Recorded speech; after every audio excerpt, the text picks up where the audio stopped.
करीब 19 साल का एक लड़का जो बेहद गरीब परिवार से ताल्लुक रखता था। वो लड़का कभी फोटोग्राफी का काम करता था और कभी मजदूरी करता था, कभी इधर उधर काम की तलाश में निकल जाया करता था। एक दिन वो लड़का हलवाई के घर जाता है किसी काम से हलवाई से बातचीत करने के लिए। जब लगातार आवाज लगा रहा था तो आवाज लगाते लगाते घर में पता चलता है कि घर में कोई नहीं है, लेकिन बाथरूम की तरफ से आवाज आ रही थी। घर में इस वक्त कोई नहीं है, कौन हो, क्या बात है, क्या काम है। लड़का समझ जाता है कि ये हलवाई की बेटी है जो बाथरूम के अंदर नहा रही है। उस लड़के के दिमाग में गलत ख्याल आ जाता है। वो अपना मोबाइल निकालता है और नहाती हुई उस लड़की की वीडियो फोटोग्राफ अपने मोबाइल में कैद कर लेता है, लेकिन इस बात की भनक वो उस लड़की को लगने नहीं देता। इसके बाद यहां से जो काम था वो इंतजार कर रहा था, लड़की आती है, आने के बाद अपने बातचीत होती है, वो लड़का चला जाता है। फिर दोबारा मौका उसे मिलता है। मौका मिलने के बाद उस लड़की के पास जाता है और जाने के बाद कहता है कि तुम नहाती हुई कुछ ऐसे दिखाई देती हो, तुम्हारे फोटो ऐसे दिखते हैं। जैसे ही लड़की ने अपनी तस्वीरों को देखा, वीडियो को देखा, उसके पैरों तले जमीन खिसक जाती है। सोचने पर मजबूर हो जाती है कि आखिरकार उसके साथ ये हुआ क्या है। वो लगातार हाथ जोड़ रही थी, पैर जोड़ रही थी, तमाम कोशिशें कर रही थी, उस लड़के को समझाने की कोशिश कर रही थी, लेकिन लड़के के दिमाग में नहीं आता। अब लड़के ने उस लड़की से अजीब तरह की डिमांड रखना शुरू कर दिया, अपनी ख्वाहिशों को रखना शुरू कर दिया। कभी वो उसके साथ शारीरिक संबंध बनाने की बात करता था तो कभी उससे पैसे की डिमांड करने लगता है। लड़की ने कहा कि तुम बताओ कितने पैसे चाहिए। लड़के ने मांगे उससे 50,000 रुपए, लेकिन लड़की के पास इतनी मोटी रकम थी ही नहीं। अब उस लड़की ने खाना पीना ये सब चीज छोड़ देती है, लगातार टेंशन में आ जाती है। एक दिन उस लड़की के पिता ने पूछा कि बेटा तुम लगातार टेंशन में रहती हो, तुम्हारी सेहत गिरती चली जा रही है, क्या बात है, क्या नहीं है। तब जब पिता ने अपनी बेटी से बार बार ये बात पूछी, तब उस लड़की ने अपने पिता को जो कहानी बताई कि एक दिन वो बाथरूम में नहा रही थी, उसका वीडियो मोबाइल पर उतार लिया गया है। पिता को ये बात बड़ी अजीब लगती है और पिता ने उस लड़के को धोखे से बुलाते हैं और धोखे से बुलाने के बाद उस लड़के का कत्ल कर देते हैं। कत्ल तो कर दिया जाता है और उसके बाद फिर पुलिस भी तलाश करना शुरू कर देती है, लेकिन 8वीं फेल वो हलवाई, उसने पुलिस को 1-2 महीने नहीं, लगभग 19 महीने तक छकाया। आखिरकार जब घटनाक्रम का खुलासा होता है तो लोगों को यकीन नहीं हो रहा था कि वो हलवाई जो इतना कम पढ़ लिखा था, उसने बड़े बड़े काबिल ऑफिसरों को भी घनचक्कर यानी कि उनके दिमाग घुमा दिया, उनके पसीने छुड़ा दिए। आज की कहानी सुनने के बाद आप लोग भी सोचने पर मजबूर हो जाएंगे। कुछ लोग तो शायद ये कहेंगे कि बाप ने बहुत अच्छा काम किया है, कुछ लोग ये भी कहेंगे कि बाप को पुलिस के पास जाना चाहिए था। आदाब, नमस्कार, सत श्री अकाल। मैं उस्मान सैफी। आज की जो सच्ची घटना मैं आपको सुनाने जा रहा हूं, ये सच्ची घटना है उत्तर प्रदेश के जिला आगरा की। जिला आगरा का एक थाना लगता है, उस थाने का नाम है सैया। सैया थाना क्षेत्र का एक जगह है जिसका नाम है आगरा ग्वालियर हाईवे पर कटी पुल। कटी पुल के पास 20 फरवरी 2024 के दोपहर लगभग 3 बजे के आसपास का वक्त था।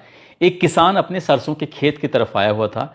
किसान जैसे ही अपने सरसों के खेत को देख रहा था, इसी बीच में किसान की नजर पड़ जाती है अपने ही सरसों के उस जगह पर, खेत पर, जहां पर बड़ी संख्या में, बड़ी मात्रा में, बड़े हिस्से में आग लगी हुई थी, उसकी सरसों जली हुई थी। वो समझ नहीं पा रहा था कि आखिरकार किसी ने उसकी सरसों को इस तरह से क्यों जलाया है।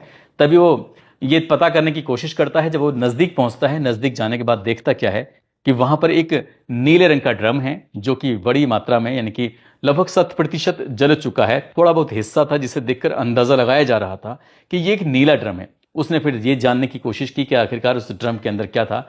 तो एक लाश का ठप्पा सा बना हुआ था, एक लोथरा सा बना हुआ था जो वो भारी मात्रा में जल चुका था। ये देखकर खेत का मालिक एकदम घबरा जाता है, परेशान हो जाता है। तत्काल ही उसने 112 नंबर पर पुलिस को फोन किया। फोन करने के बाद पुलिस को बुलाया और जैसे ही पुलिस को ये सूचना मिलती है तो डॉग स्क्वाड, सीओ हो या फिर इस इलाके के एसएचओ हो या फिर इस इलाके की पीवीआर हो, तमाम पुलिस बल यहां पर पहुंच जाता है और यहां आने के बाद इस मामले की जांच पड़ताल करना शुरू कर देता है। इस लाश को देखकर सहज ही अंदाजा लगाया जा रहा था जैसे कि किसी ने हत्या करने के बाद इस यहां पर लाकर इस लाश को जलाया है और ड्रम के अंदर सीधे सीधे आग लगा दी गई है।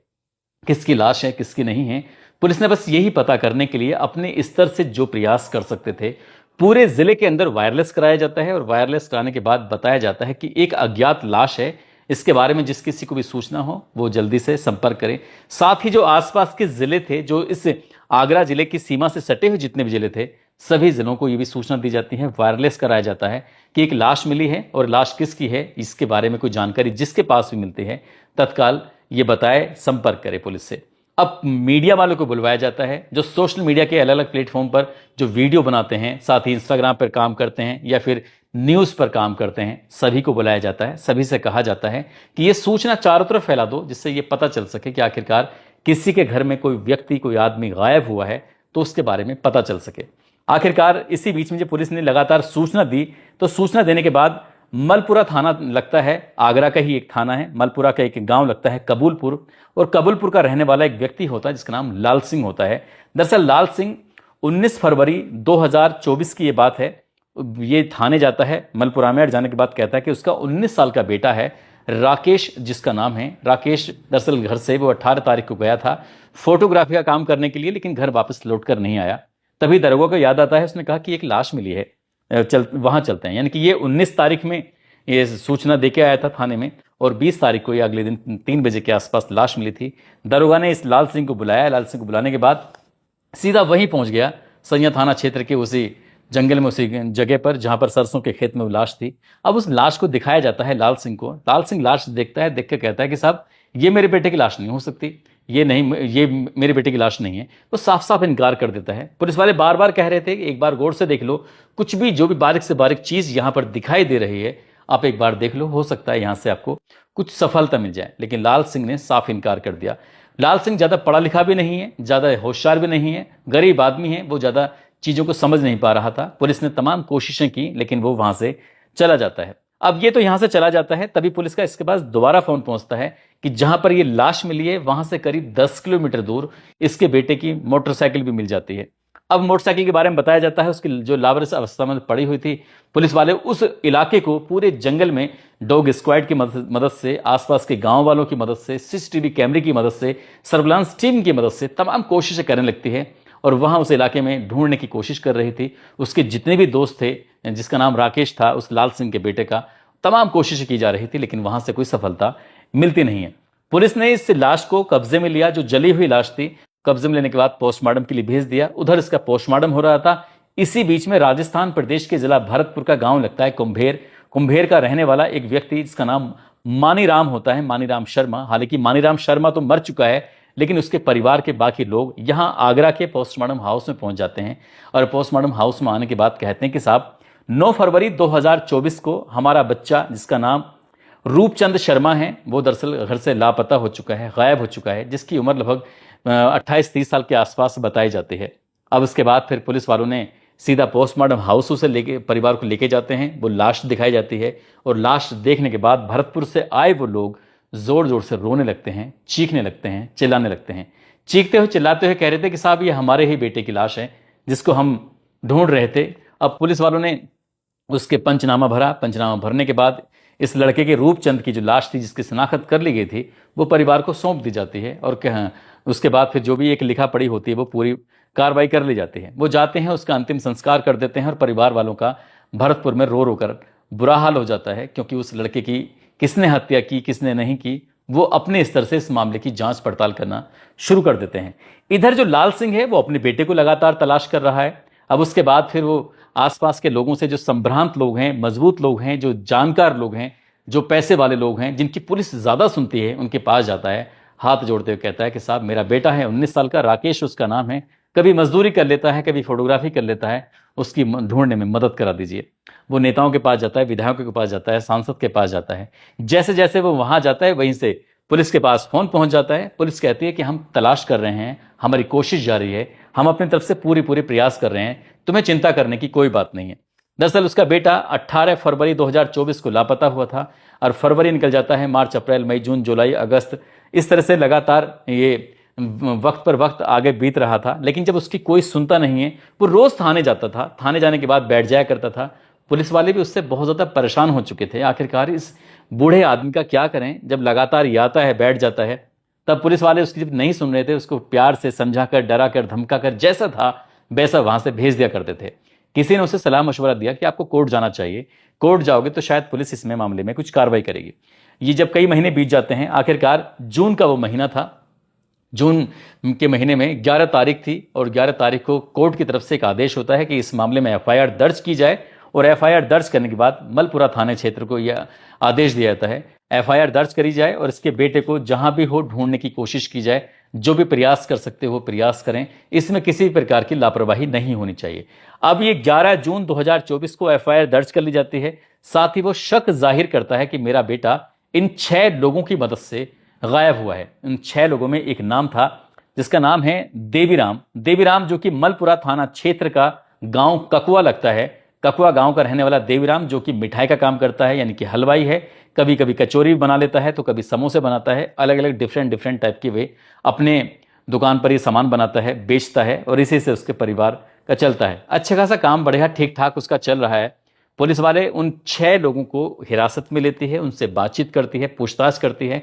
5 लोगों के पास पुलिस के ऐसी कोई सबूत नहीं लगते जिसके आधार पर कह सके कि इन्होंने कुछ किया होगा। अब पुलिस के लिए प्राइम सस्पेक्ट सिर्फ एक ही व्यक्ति है जिसका नाम देवीराम होता है, जो कि हलवाई होता है। उस हलवाई से पूछताछ की जा रही थी। जो सवाल उससे कर रहे थे वो सवालों का जवाब बिल्कुल ठीक ठीक तरीके से दे रहा था। इस तरह से जून के महीने में यह एफआईआर दर्ज होती है। जुलाई, अगस्त, सितंबर, अक्टूबर, नवंबर, दिसंबर, इस तरह से 7 महीने बीत जाते हैं। उसके बाद नया साल आ जाता है, यानी कि साल 2025 लग जाता है। उसके बावजूद भी अब पुलिस करे तो क्या करे। उधर लाल सिंह बार बार पुलिस के थाने के चक्कर काट रहा है कि साहब मेरे बेटे का कुछ पता चला या नहीं चला। फिर से अब महीना आगे बढ़ने लगते हैं। ऐसे करते करते पुलिस को ये जानकारी मिलती है कि ये हलवाई करीब 5 साल इजराइल में रहा था। इसने वहीं पर कुछ खाने बनाने का कुछ काम किया था। साथ ही इसको साउथ अफ्रीका में भी इसका काम लग गया है। ये किसी वक्त भी साउथ अफ्रीका निकल सकता है। पुलिस के लिए ये प्राइम सस्पेक्ट था कि कहीं ना कहीं हो सकता है कि राकेश को नुकसान पहुंचाने में इसी का हाथ हो, लेकिन पुलिस के हाथ कोई सबूत नहीं लग रहे थे। उससे पूछा जाता है एक दिन कि तुम्हारी एजुकेशन क्या है। उसने कहा कि साहब मैं ज़्यादा नहीं, बस 8वीं हूँ। 8वीं पास हो या फेल हो, तो कोई कहने लगता है कि फेल है, कोई कहता है ये पास है। पुलिस वाले जो पढ़े लिखे थे, कोई आईएएस है न, कोई आईपीएस है, तो कोई दरोगा है, तो कोई इंस्पेक्टर है, कोई सीओ है, सभी उसकी बातों में एकदम उससे पूछताछ करते हैं, लेकिन सफलता कुछ मिलती नहीं है। उसके सामने सर मारने के अलावा और कुछ था नहीं।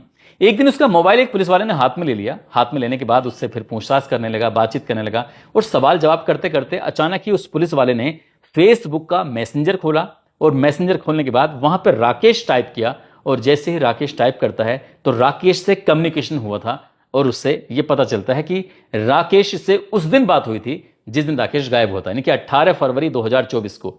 बस पुलिस की नींद यहीं से खुल जाती है। पुलिस को एक सबूत हाथ लग जाता है। अब पुलिस ने जो सीडीआर निकलवाई थी उसको फिर से बारीक से खंगालना शुरू किया तो पता चलता है कि खारी नदी है। खारी नदी में 18 फरवरी 2024 की रात को उस लड़के की भी लोकेशन अंतिम वही थी और इसकी भी लोकेशन वहां देखी गई थी, लेकिन पुलिस ने सरसरी नजर से उस पर नजर नहीं डाल पाई। और इसलिए फिर पुलिस ने जब सबूतों को जोड़ना शुरू किया है तो देवीराम को पुलिस ने फिर से हिरासत में लिया।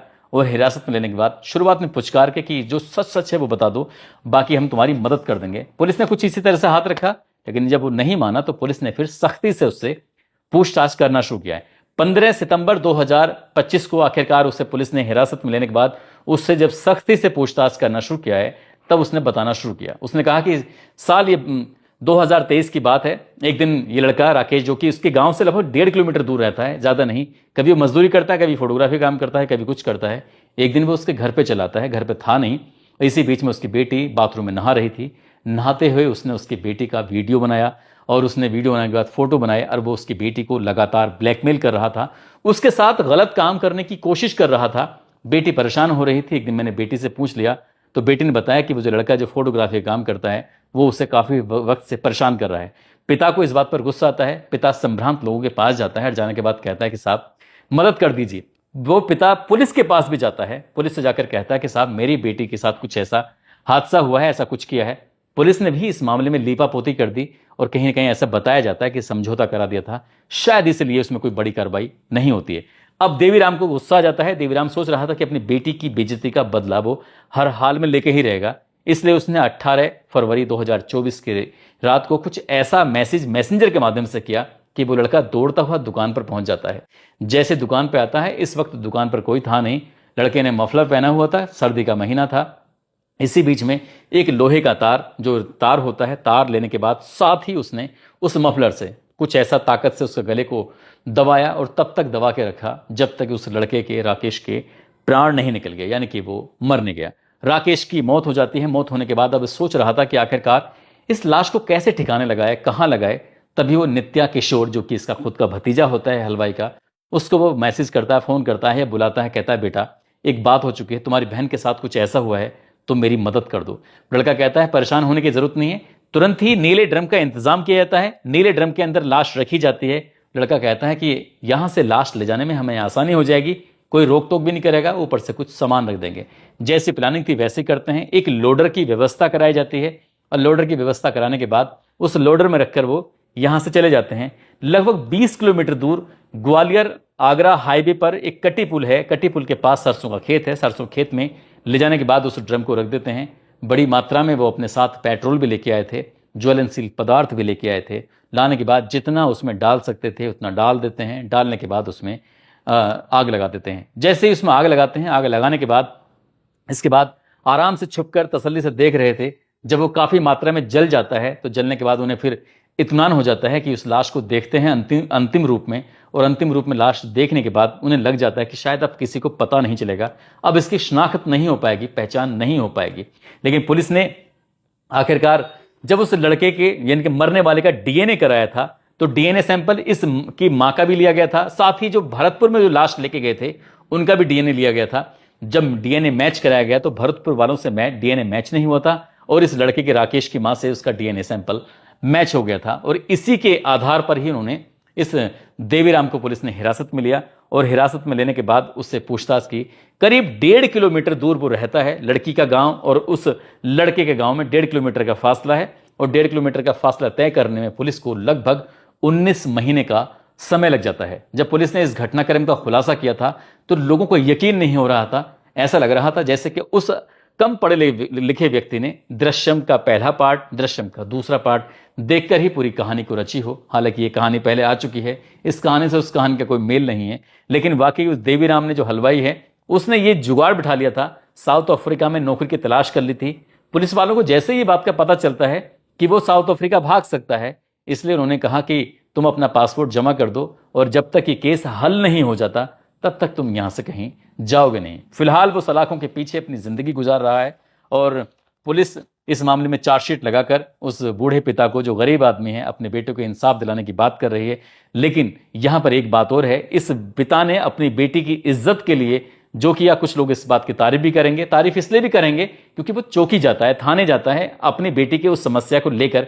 लेकिन पुलिस ने इतनी गंभीरता से उस मामले को नहीं लिया था, ऐसा मीडिया रिपोर्ट कहती है। यदि इस मामले को गंभीरता से लिया होता तो शायद ये कत्ल कभी नहीं होता। दोस्तों, इस पूरे घटनाक्रम को सुनाने का उद्देश्य किसी को परेशान करना नहीं है, किसी का दिल दुखाना नहीं है, बल्कि आपको जागरूक करना है, आपको सचेत करना है, साथ ही आपको बताना है, खासकर पुलिस को यह जानकारी देनी है कि आपकी ड्यूटी जिस काम के लिए लगी है उस काम को अगर पूरी शिद्दत, पूरी ईमानदारी से आप करें तो शायद ये दिक्कतें, परेशानी जो होती हैं, हम जो आए दिन कानून पर उंगलियां उठाते रहते हैं, क्योंकि कानून किसी भी अपराधी को इसलिए छोड़ देता है क्योंकि पर्याप्त सबूत नहीं होते। यदि पर्याप्त सबूत, एक एक चीज को बारीकी से जांच पड़ताल करके अदालत में सबूत रखे जाएं तो कोई भी अपराधी छूट ना पाए। इसलिए पुलिस की बड़ी लापरवाही रहती है। जो 20-20 साल पुराने केस चलते रहते हैं, 10-10 साल पुराने केस चलते रहते हैं और बाद में अदालत कहती है कि सबूतों का अभाव में हम इन्हें छोड़ देते हैं। इसलिए पुलिस को प्राथमिक तौर पर अपनी जिम्मेदारी का एहसास करना चाहिए। इस कहानी में भी करना चाहिए था। जाते जाते तेजा कन्वर हैं, साथ ही अकरम शेख हैं और आफ्ताब आलम हैं। आज इनका जन्मदिन है। इनको जन्मदिन की ढेरों सारी शुभकामनाएं, बहुत बहुत मुबारकबाद। कुछ लोगों ने नाम लेने की अपील की है, जिसमें इमामुद्दीन खान हैं जो कि यूएई में रहते हैं। साथ ही मेरी इनसे बात भी हो रही थी मैसेंजर के माध्यम से। आज मैसेंजर के माध्यम से घटनाक्रम का खुलासा हुआ। वो कहते हैं कि तुमने नेपाल की जो कई कहानियां सुनाई हैं उसमें कुछ गलतियां हुई हैं, उसमें कुछ मिस्टेक हुई हैं। दोस्तों, मैं भी अपने जो सोर्सेस हैं, जो आसपास के लोग रहते हैं या फिर पुलिस वालों से या फिर और मीडिया वालों से, साथियों से ऐसी जानकारी जुटाने की तमाम कोशिश करता हूं। हमारी टीम जानकारी जुटाने की कोशिश करती है। नेपाल में मेरा कोई सोर्स नहीं था। यदि वहाँ नेपाल की कुछ कहानी में कुछ ऐसी गड़बड़ हुई है तो उसके लिए मैं दिल से सॉरी बोलता हूँ। और इमामुद्दीन खान, आपने एक एक चीज़ को इतनी बारीकी से देखा, इसके लिए मैं आपको सैल्यूट करता हूँ, धन्यवाद देता हूँ कि आपने खामियां बताई हैं। साथ ही महफूज अंसारी हैं, बलराज सिंह हैं, मोहम्मद जमील हैं, मकीन गुज्जर हैं, ऋषि धानुक, प्रतिभा हैं, अंकुल सिंह, हाशिम सिद्दीकी, सतीश चंद्रा एडवोकेट, सूर्यकांत वर्मा, बंटी सिंह, संगीता राजपूत, मुमताज सैफी, रिंकी रानी, जगत राजवंशी, राजीव बंसल। आप सब लोग अपना ख्याल रखें, सुरक्षित रहें। जय हिंद, जय भारत।